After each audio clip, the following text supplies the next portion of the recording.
Hello everyone and welcome back to Math Bolt Master. আৰম্ভ কৰো আমাৰ আজিৰ সেশনটো। তো class 7 or chapter number 1 integers or আমি আৰম্ভ কৰিম lesson number 3 যোনটো হৈছে properties of multiplication of integers। তো lesson number 2 আমি already cover কৰিছো যেনেকৈ আমাক যদি integers দিয়া থাকে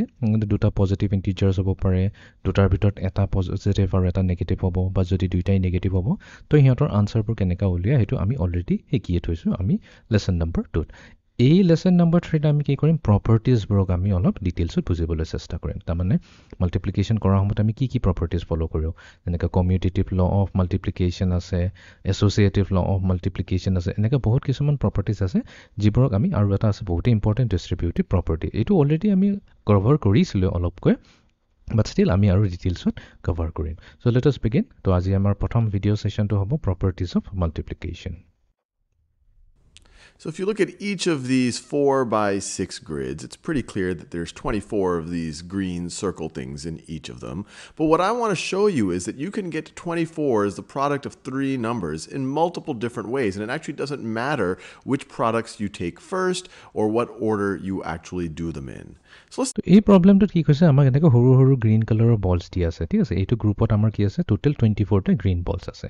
ঠিক তেনেকৈ এই সেকেন্ড গ্ৰুপতো আমাৰ 24 টা গ্ৰীন বলছ আছে আৰু এই থাৰ্ড নম্বৰ গ্ৰুপতো same to same 24 green balls আছে এটা ইয়াতে কথাটো এটোই কোৱা যায় এই 24 নম্বৰটো পাবলৈ কাৰণে আমি গ্ৰুপ কেনেকা কৰিব পাৰো ইয়াতে 2 বা 2 এনেকা গ্ৰুপ বনাব পাৰো মানে ইচ গ্ৰুপত যদি চাও ইয়াতে দুটা গ্ৰুপ আছে পিংক কালাৰে কালাৰ কৰা আছে এটো তিনটা গ্ৰুপ বনাইছে আৰু ইয়াতে চাৰিটা গ্ৰুপ বনাইছে এতিয়া আমি জেনেকাকৈ গ্ৰুপিং কৰো আমাৰ আনসাৰটো সেম টু সেম আহিব হেতুই হয় multiplication think about this first. So the way that I've colored it in, I have these 3 groups of 4. If you look at the blue highlighting, this is 1 group of 4, 2 groups of 4, 3 groups of 4. Actually, let me make it a little bit clearer. 1 group of 4, 2 groups of 4, and 3 groups of 4. So these 3 columns you could view as 3 times 4. Now, এতিয়া আমি যদি প্ৰথমটোত চাও এতিয়া প্ৰথমটোত কি কৰিছে তিনটা গ্ৰুপ বনাইছে ঠিক আছে তো আমি এই গ্ৰুপটো বনাই লওঁ তো ফাৰ্ষ্টত এনেকুৱা এটা গ্ৰুপ বনাইছে এটো হৈছে আমাৰ গ্ৰুপ নম্বৰ 1 নেক্সট আমাৰ সেকেন্ড গ্ৰুপ এটা বনাইছে এটো হৈছে আমাৰ গ্ৰুপ নম্বৰ 2 এন্ড দেন আমাৰ আছে এটা থাৰ্ড নম্বৰ গ্ৰুপ নম্বৰ 3 এতিয়া এই তিনিটা গ্ৰুপতে ইচ গ্ৰুপত কেটা কৈ আছে 1 2 3 4 এটো হল ফাৰ্ষ্ট গ্ৰুপত আমাৰ চাৰিটা এনেকা বাবলছ আছে ঠিক তেনেকৈ সেকেন্ড গ্ৰুপতো চাৰিটা বাবলছ আছে আৰু থাৰ্ড গ্ৰুপতো আমাৰ এনেকুৱা চাৰিটা বাবলছ আছে এটোক যদি আমি মাল্টিপ্লিকেশন ফৰ্মত লিখো তো মাল্টিপ্লিকেশন ফৰ্মত আমি কেনেকৈ লিখিম আমি কম যে আমাৰ তাত আছে তিনটা গ্ৰুপ ঠিক আছে আমাৰ তাত আছে তিনটা গ্ৰুপ আৰু ইচ গ্ৰুপত আমাৰ কেটা আছে ইচ গ্ৰুপত আমাৰ চাৰিটা বাবলছ আছে তো এটোৱে আমি 3 টাইমছ 4 বুলি কয় কওঁ যেটো হৈ যাব আমাৰ 12 আৰু এনো কাউন্ট কৰি ললে আমি 12 হে পাম 1 2 3 4 5 6 7 8 9 10 11 12 we have another 3 times 4 right over here. This is also 3 times 4. We have 1 group of 4, 2 groups of 4, and 3 groups of 4. So you could view these combined as 2 times 3 times 4. We have 1 3 times. তো এই same to same group আৰু তিনটা আছে তো আমি এটা কাম কৰো এই তিনটাক কপি কৰি ললো আছে ঠিক আছে তো মই এই তিনটাক কপি কৰি ললো আৰু এই সাইডতে আমি ইহঁতক ড্ৰ কৰি ললো তো আৰু এনেকুৱা গ্ৰুপ আছে তো এই গ্ৰুপটো আমাৰ আছে গ্ৰুপ নম্বৰ এটো কৈ দিও 4 এটো গ্ৰুপ নম্বৰ 5 আৰু এটো গ্ৰুপ নম্বৰ 6 আৰু এই তিনটা গ্ৰুপটো কি আছে এই তিনটা গ্ৰুপটো আছে আমাৰ তিনটা গ্ৰুপ আছে আৰু ইচ গ্ৰুপত আমাৰ কেটা কৈ আছে চাৰিটা কৈ আছে ইচ গ্ৰুপত আছে আমাৰ চাৰিটা কৈ আছে এতিয়া যদি কম্বাইন গুটেখিনিকে আমি চাও গুটেখিনিকে কম্বাইন আমি চালে কেনেকৈ ক'ব পাৰো 2 multiply to 3 times 4 তো আমি ক'ব পাৰো ইয়াতে আমি ক'ব পাৰো 2 multiply to 3 times 4 to multiply to 3 times 4 times 4 and then we have another 3 times 4. So the whole thing we could view as let me give myself some more space as 2 times let me do that in blue 2 times 3 times 4. That's the total number of balls here. And you can see it based on how it was colored. And of course, if you did 3 times 4 first, you get 12. And then you multiply that times 2, you get 24, which is the total number of these green circle things. এতিয়া এইটো বস্তুটো মই বুজাবলৈ কাৰণে এনেকৈ কৈ লিখিলোঁ right এইটো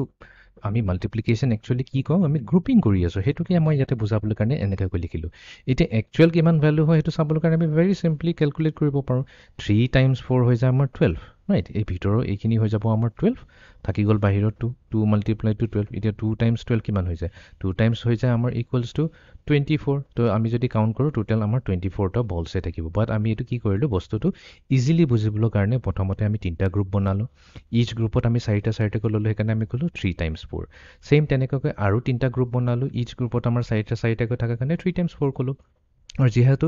এই প্ৰথম গ্ৰুপটো আৰু ছেকেণ্ড গ্ৰুপটো একজেক্টলি ছেইম টু ছেইম হয় সেইকাৰণে আমি তাকেই 2 লগত মাল্টিপ্লাই কৰি দিওঁ 2 × 3 × 4 আৰু আমাৰ ফাইনেল ভেলুটো আহিছে 24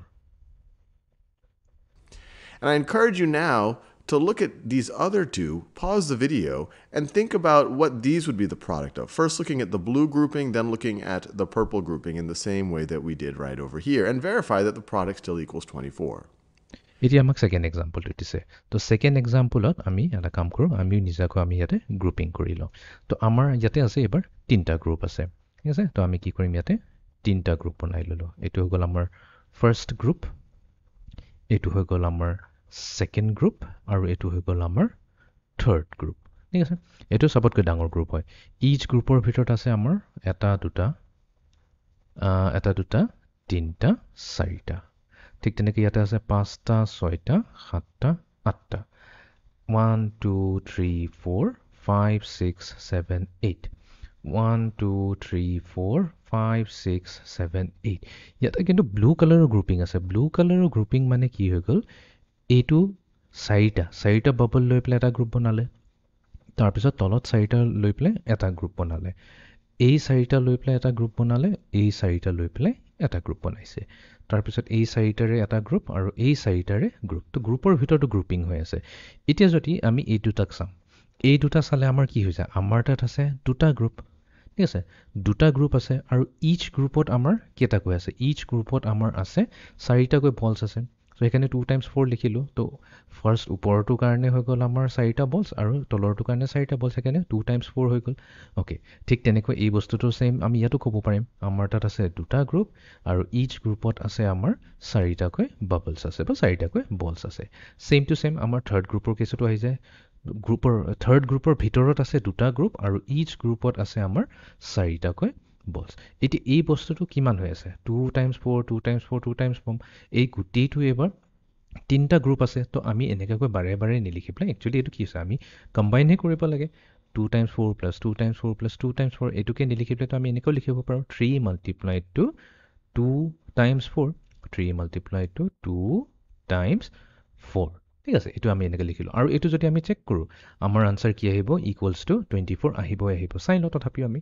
এইটো হৈ গ'ল 3 ব্ৰেকেটৰ ভিতৰতো আমি প্ৰথমতে কৰি লওঁ 2 × 4 হৈ যায় আমাৰ 8 তো 3 × 2 8 কিমান হৈ যাব 24 তো আমাৰ আহিলে নে নাই ছেইম টু ছেইমে আহিলে আৰু আমি যদি কাউণ্ট কৰোঁ টোটেল এই গ্ৰুপিংখিনি বাদ দি আমি যদি অকল টোটেল নাম্বাৰ অফ বলছ কাউণ্ট কৰোঁ আমাৰ আহিব 24 Well, I assume that you've paused the video. So you see here in this first, I guess you could call it a zone, we have two groups of 4. So this is 2 × 4 right over here. We have one group of 4, another group of 4. That's 2 × 4. We have one group of 4, another group of 4. So this is also 2 × 4 if we look in this purple zone. One group of 4, another group of 4. So this is also 2 × 4. So we have 3 2 × 4s. So if we look at each of these or all together, this is 3 × 2 × 4. So 3 × 2 × 4. 2 × 4. Notice I did a different order, and I'm here I did 3 × 4 first. Here I'm doing 2 × 4 first. But just like before, 2 × 4 is 8. 8 × 3 is still equal to 24, as it needs to, because we have exactly 24 of these green circle things. Once again, pause the video and try to do the same here. Look at the groupings in blue, then look at the groupings in purple, and try to express these 24 as a product of some kind of product of 2, 3, and 4. ঠিক আছে এতিয়া আমি final এক্সাম্পলটোলৈ আহি যাওঁ তো ইয়াতো আমাৰ grouping আছে বাট অলপ ডিফাৰেণ্ট টাইপৰ গ্ৰুপিং আছে তো চবতকৈ প্ৰথমতে আমি এটা কাম কৰোঁ আমি এই গ্ৰীণ বাবলছ বা গ্ৰীণ বলছখিনিক আমি ড্ৰ কৰি লওঁ তো আমাৰ ওপৰত দেখা গৈছে 6টা আছে তো 1 2 3 4 5 6 আৰু এনেকা কয় আৰু 4টা ৰোড আছে ঠিক আছে তো আমি এটা কাম কৰো এই গুটেইখিনিক আমি কপি কৰি লওঁ তেতিয়া অলপ বস্তুবোৰ পটাপট কৰিব পাৰিম তাৰ পিছত আমি আহি যাওঁ কপি কৰি আৰু এটা লৈ লওঁ নেক্সট আৰু আমাক দুটা লাগে তো এই দুইটা কপি কৰি ললো আৰু এনেকাকৈ আমি বনাই ললো ঠিক আছে এতিয়া তিনটা ইয়াতে কম্বাইন কৰিছে তো তিনটা কম্বাইন কৰাৰ মিনিংটো এইটোৱে হৈ গ'ল তো ইয়াতে আমি তিনটা বলছ লৈছো এই তিনটা বলক কম্বাইন কৰিছো নেক্সট আমি কি কৰিছো এই তিনটা বলক কম্বাইন কৰিছো আৰু এই গুটিটোক আমি কি কৰিম এটা ডাঙৰ গ্ৰুপৰ ভিতৰত আমি ভৰাই দিছো ঠিক আছে ঠিক তেনেকৈ তলৰ কেছটোত আহি যাওঁ তলৰ কেছটোত আমি কি কৰিম এনেকুৱা তিনটা বলছ লম আৰু ইয়াতে তিনটা বলছ লম আৰু গুটিটো আমি এটা গ্ৰুপিঙৰ ভিতৰত ভৰাই দিম তাৰমানে এটা ডাঙৰ বক্সৰ ভিতৰত এইটোক আমি পেক কৰি দিলো ঠিক আছে ঠিক তেনেকৈ আমি তলৰটো এইটোকো আমি পুৰা পেক কৰি দিম তাৰপিছত আমি এই লাষ্টৰ ৰোটোকো আমি পেক কৰি দিম তো ইয়াতে আমাৰ কেইটা গ্ৰুপ আহিলে group number 1 group number 2 group number 3 and group number 4 ঠিক আছে এণ্ড দেন গ্ৰুপ নম্বৰ 3 ভিতৰতো আমাৰ তিনটাকৈ আছে ইয়াতে তিনটা এনেকৈ তিনটা দুটা পেয়াৰ আছে ইয়াতো আছে আমাৰ তিনটাকৈ দুটা পেয়াৰ এতিয়া এই বস্তুটোক আমি কেনেকৈ কৰিম আমি গ্ৰুপিং কৰি দেখিম তো প্ৰথম গ্ৰুপটো চালে হ'ল গ্ৰুপ নম্বৰ 1ত চালে হ'ল গ্ৰুপ নম্বৰ 1ৰ কেছত কি আছে খালি গ্ৰুপ নম্বৰ 1টো আমি চাওঁ তো গ্ৰুপ নম্বৰ 1ত আছে আমাৰ আছে দুটা গ্ৰুপ আছে ৰাইট ইয়াতে আমাৰ আছে দুটা গ্ৰুপ তো আমি 2 লিখিম এতিয়া এই দুটা পাৰ্পল কালাৰ গ্ৰুপ ইচ গ্ৰুপত কেইটা আছে তিনটা বলছ আছে তো এটোক আমি লিখিব লাগিব 2 মাল্টিপ্লাইড টু 3 ঠিক আছে এটো হৈ গ'ল গ্ৰুপ নম্বৰ 1 ঠিক তেনেকৈ আমাৰ আহি যাব গ্ৰুপ নম্বৰ 2 আহি যাব তাৰপিছত গ্ৰুপ নম্বৰ 3 আহি যাব এণ্ড দেন গ্ৰুপ নম্বৰ 4 আহি যাব বাট গোটেইকেইটা কেছতো সেম এই 2 টাইমছ 3 হৈ আছে ৰাইট আমি যদি গ্ৰুপ নম্বৰ 2 চাওঁ গ্ৰুপ নম্বৰ কেছতো কি হ'ব দুটা পাৰ্পল গ্ৰুপ আছে দুটা পাৰ্পল গ্ৰুপৰ ভিতৰত ইচ তিনটাকৈ আছে তো গ্ৰুপ নম্বৰ 3 কেছতো সেম আছে 2 টাইমছ 3 আহি গ'ল এণ্ড গ্ৰুপ নম্বৰ 4তো আমাৰ সেম টু সেম কেছ হৈ গ'ল তো টোটেল কিমান হৈ গ'ল আমাৰ এতিয়া টোটেল যদি চাওঁ টোটেল আমাৰ 4টা গ্ৰুপ আছে তো এই গোটেই 4টাক যদি আমি এড কৰোঁ এনেকৈ এড কৰি দিওঁ সেম বস্তুটোকে আমি এনেকৈতো ক'ব পাৰোঁ কাৰণ গোটেইখিনিতো ৰিপিটে হৈ আছে তো 4 মাল্টিপ্লাইড টু আমি ইয়াতে লিখি দিম 4 মাল্টিপ্লাইড টু 2 টাইমছ 3 কিন্তু লিখিলোঁ আমাৰ 2 টাইমছ 3 এতিয়া আমি এইটো চাওঁ ভেলু কিমান আহিব তো 4 মাল্টিপ্লাই টু 2 3 যা 6 আৰু 4 6 যা 24 আহিল নাই সেম টু সেম ৰিজাল্টে আহিল Well, you see, first, we have these groupings of 3. So we have one grouping of 3 in this purple zone, two groupings of 3 in this purple zone. So you could view that as 2 times 3. And we have 1 3 and another 3. So in this purple zone, this is another 2 times 3. We have another 2 times 3. Whoops, I wrote 2 times 2. 2 times 3. We have another 2 times 3. 2 times 3. And then finally, we have a fourth 2 times 3. So how many 2 times 3s do we have here? Well, we have 1, 2, 3, 4 2 times 3s. So this whole thing could be written as 4 times 2 times 3. 2 times 3. Now, what's this going to be equal to? Well, it needs to be equal to 24, and we can verify 2 times 3 is 6, times 4 is indeed 24. So the whole idea of what I'm trying to show here is that the order in which you multiply does not matter. How you associate it, let me make this very clear. So whether you do, let me pick a different example. A completely new example. So let's say তো ইয়াতে আমি কি কৰিলো actually হেতু এবাৰ finally বুজিবলৈ চেষ্টা কৰো এটা একদম সপটকৈ ফাৰ্স্ট এক্সাম্পলত আমি কি লৈছিলো 2 টাইমছ 3 টাইমছ 4 লৈছিলো ঠিক আছে এটো কপি কৰি লওঁ এটো আমি ইউজ কৰিম তো আমি ইয়াতে 2 টাইমছ 3 টাইমছ 4 কৰিছো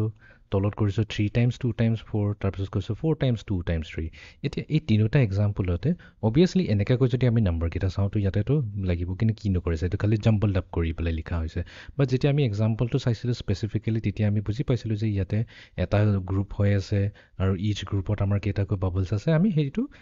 উলিয়াই পেলাই হেতু মানে পিকচাৰটো চাই পেলাই আমি এই মাল্টিপ্লিকেশন কিনি কৰিছিলো বাট ইয়াতে এই এক্সাম্পলটো যদি এই তিনিটা এক্সাম্পল যদি ডিৰেক্টলি দি দিয়ে আমি এটা বস্তুৱে ক'ব পাৰিম যদি আমি ফাৰ্ষ্ট আমাৰ বাবলছ নিদিলেহেঁতেন এই বস্তুটো আমি এটা বস্তুটো আমি পাক্কা ক'ব পাৰিম এইটোৱে ক'ব পাৰিম যে প্ৰথমটোৰ আনচাৰ 24 আহিছে ছেকেণ্ডটোৰ আনচাৰ 24 আহিছে আৰু থাৰ্ড নম্বৰ আনচাৰটো 24 আহিছে তো তাৰমানে কি হ'ল আমি নাম্বাৰ যদি জাম্বল আপ কৰি পেলাই লিখোঁ আমাৰ কোনো প্ৰব্লেম নাই আমাৰ আনচাৰ ছেইম টু ছেইম 24 আহিব তো ইয়াতে এটা বহুত ইম্পৰ্টেণ্ট প্ৰপাৰ্টি আহি যায় যোনটো কোৱা হয় এছ'চিয়েটিভিটি তো এছ'চিয়েটিভিটি property ahi jabo yate that I have, let's say that I have 4 times 5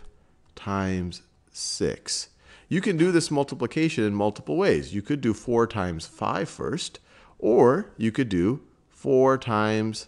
5 times 6 first. And you can verify that. I encourage you to pause the video and verify that these two things are equivalent. And this is তো ইয়াতে এই প্ৰপাৰ্টিটোকে বুজাবলৈ কাৰণে আৰু এটা example লৈছে তো আমি সেই এক্সাম্পলটো দিলোঁ 4 মাল্টিপ্লাইড টু 5 মাল্টিপ্লাইড টু 6 এতিয়া এইটোক আমি ডিফাৰেণ্ট ৱেজত কৰিব পাৰোঁ তো লেটছ চে এনেকৈ কৰিলোঁ প্ৰথমতে 5 আৰু 6ক মাল্টিপ্লাই কৰিলোঁ যিটো আনচাৰ আহিব সেই আনচাৰটোক আমি 4ৰ লগত মাল্টিপ্লাই কৰিম তো এইটোতো জানো আমাৰ ভেলু কি হ'ব 6 আৰু 5 মাল্টিপ্লাই কৰিলে 5 6 30 তো 30 লগত 4 মাল্টিপ্লাই কৰিলে আমি পাই যাম 120 এইটোকে নকৰি পেলাই আমি এনেকাও কৰিব পাৰিলোহেঁতেন নালাগে বোলে আমি প্ৰথমতে 4 আৰু 5ক মাল্টিপ্লাই কৰিম 4 আৰু 5ক প্ৰথমতে মাল্টিপ্লাই কৰিম যিটো ভেলু আহিব সেইটোক আমি 6ৰ লগত মাল্টিপ্লাই কৰিম তো 4 5 যা 20 মাল্টিপ্লাই টু 6 কৰিলে আমাৰ আহি যাব 120 ছেইম টু ছেইম ৰিজাল্ট আহিছে বোলে এনেকাও নকৰোঁ এনেকা নকৰি পেলাই আমি এইটো কৰিব পাৰোঁ 4 আৰু 6ক বোলে প্ৰথমতে মাল্টিপ্লাই কৰিম তাৰপিছত যিটো আনচাৰ আহিব সেইটোক আমি 5ৰ লগত মাল্টিপ্লাই কৰিম তো 4 6 যা 24 হৈ গ'ল 24ৰ লগত আকৌ মই যেতিয়া 5 মাল্টিপ্লাই কৰি দিম আমাৰ আনচাৰ 120 এই আহিব আৰু বেলেগ একো নাহে তো এইটোৱে হৈ যায় এটা বহুত ইম্পৰ্টেণ্ট প্ৰপাৰ্টি এইটো এছ'চিয়েটিভ প্ৰপাৰ্টি অফ মাল্টিপ্লিকেশ্যন বুলি কোৱা হয় is actually called the associative property. It doesn't matter how you associate these things, which of these that you do first. Also, order does not matter, and we've seen that multiple times. Whether you do this or you do 5 times 4 times 6, notice I swapped the 5 and 4, this doesn't matter. Or whether you do this or 6 times 5 times 4. Doesn't matter. Here I swapped the 6 and the 5 times 4. All of these are going to get the exact same value, and I encourage you to pause the video. So when we're talking about which one we do first, whether we do the 4 times 5 first or the 5 times 6, that's called the associative property. It's kind of a fancy word for a reasonably simple thing. And when we're saying that order doesn't matter, when it doesn't matter whether we do 4 times 5 or 5 times 4, that's called the commutative property. And once again, fancy word for a very simple thing, just saying it doesn't matter what order I do it in. এই যোনটো প্ৰপাৰ্টিটো কথা পাতিলোঁ এইটো কোৱা হয় এছ'চিয়েটিভিটি বুলি কোৱা হয় বা associative property of multiplication next যোনটো প্ৰপাৰ্টিৰ কথা কৈছে ভেৰি চিম্পল প্ৰপাৰ্টি খালি নামটো অলপ ফেঞ্চি হয় যেনেকুৱা আমি ইয়াতে 4 মাল্টিপ্লাই টু 5 টাইম 6 কৰিলোঁ এইটোকে নকৰি পেলাই মইতো 6 মাল্টিপ্লাই টু 5ও কৰিব পাৰিলোহেঁতেন তাৰমানে কি ইয়াতে প্ৰথমতে 5 আহিছে তাৰপিছত 6 আহি যায় বাট আমি কি কৰিলোঁ জাম্বল আপ কৰি পেলাই লিখিলোঁ 6টো প্ৰথমতে লিখিছোঁ তাৰপিছত 5 লিখিছোঁ তো ইয়াতে অৰ্ডাৰ ডাজ নট মেটাৰ ইয়াৰ আনচাৰটো আহিব আমাৰ 120 এইটোকে নিলিখি পেলাই আমিতো এনেকাও লিখিব পাৰিলোঁ 6 মাল্টিপ্লাই টু 5 মাল্টিপ্লাই টু 4 এনেকাও যদি লিখোঁ ছেইম টু ছেইম 120 আহিব তো আমি এনেকা অৰ্ডাৰ ইয়াতে মেটাৰ নকৰে কোনটো প্ৰথমতে লিখিছা বা কোনটো লাষ্টত লিখিছা সেইটো মেটাৰ নকৰে আমাৰ আনচাৰ ছেইম টু ছেইম আহিব তো এইটোক এটা ডিফাৰেণ্ট নাম দিয়া হৈছে এইটোক কোৱা হয় কমিউটেটিভিটি তো এইটো কমিউটেটিভ প্ৰপাৰ্টি অফ মাল্টিপ্লিকেশ্যন বুলি কোৱা হয় তো এইটোৱে আছিলে আমাৰ আজিৰ ছেশ্যনটো এটা খুবেই ইম্পৰ্টেণ্ট ছেশ্যন আছিলে এইবোৰ বস্তু অলৰেডি আমি তলৰ ক্লাছত ভালকৈ শিকি আহিছোঁ ক্লাছ 3 ক্লাছ 4ত বাট এইটোকে এটা ৰিভিজন কৰিলোঁ বিকজ আমি নেক্সট যেতিয়া নেগেটিভ নাম্বাৰ্ছৰ কেছত কৰিম আমাৰ প্ৰপাৰ্টিটো ইয়াৰ যোনটো পজিটিভ নাম্বাৰৰ কেছৰ যোনটো আমি এছ'চিয়েটিভিটি এণ্ড কমিউটেটিভিটি প্ৰপাৰ্টিটো ওলালোঁ তো সেইটো আমি ইজিলি নেগেটিভ নাম্বাৰ্ছৰ মাল্টিপ্লিকেশ্যনত আমি ইউজ কৰিব পাৰিম so' see you in the next session thank U